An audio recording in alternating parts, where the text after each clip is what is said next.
Aujourd'hui, on va évoquer une pratique courante mais peu connue qui est la contrefaçon de marque par le biais du référencement payant. Je suis Audrey Décima et je suis cofondatrice du cabinet Pépite Avocat et j'interviens en tant qu'avocate en droit de la propriété intellectuelle et du numérique. Alors il y a d'abord le référencement naturel qui est un ensemble de pratiques visant à placer de manière avantageuse un site web ou ses pages dans le référencement d'un moteur de recherche. Il faut distinguer le référencement naturel du référencement payant. Le référencement payant, c'est l'achat de mots-clés auprès d'un moteur de recherche ou de sociétés de référencement payant comme Google AdWords par exemple, afin de positionner le site web en premier. Lorsqu'une annonce est positionnée en première ou seconde position, avec le mot annonce ou sponsorisé en haut à gauche, cela signifie que l'annonce est référencée sur un système payant.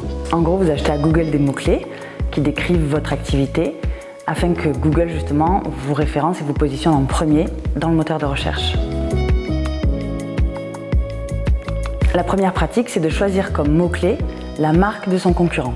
Lorsqu'une annonce apparaît en premier alors qu'elle ne correspond pas aux mots-clés tapés dans le moteur de recherche, c'est sûrement que votre concurrent a acheté les mots-clés correspondants pour être référencé en premier et à votre place. Vous êtes fleuriste, votre marque s'appelle Flora, mais quand on tape sur Google le mot Flora, on tombe sur votre concurrent principal, qui est Hortensia. Cela veut dire qu'il a acheté le mot-clé Flora afin de squatter votre référencement. En premier lieu, l'utilisation de mots-clés correspondant à une marque concurrente dans le but d'être référencé en premier est un acte de concurrence déloyale.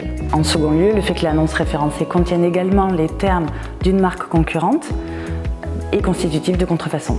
Pour reprendre l'exemple de tout à l'heure, c'est votre concurrent Hortensia qui reprend le terme Flora et le met juste à côté dans le titre de son annonce sur Google.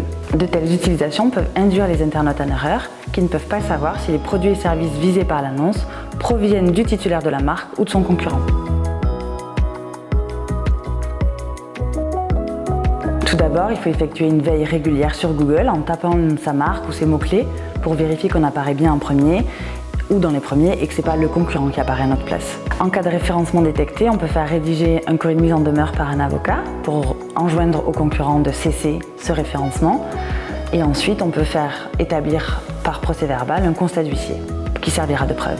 On peut également rédiger un courrier de mise en demeure à l'attention de Google afin de lui demander de cesser le référencement illicite. En cas de résistance, on peut envisager une action contentieuse à l'encontre du concurrent mais aussi de Google et un référé afin de faire cesser rapidement le référencement illégal.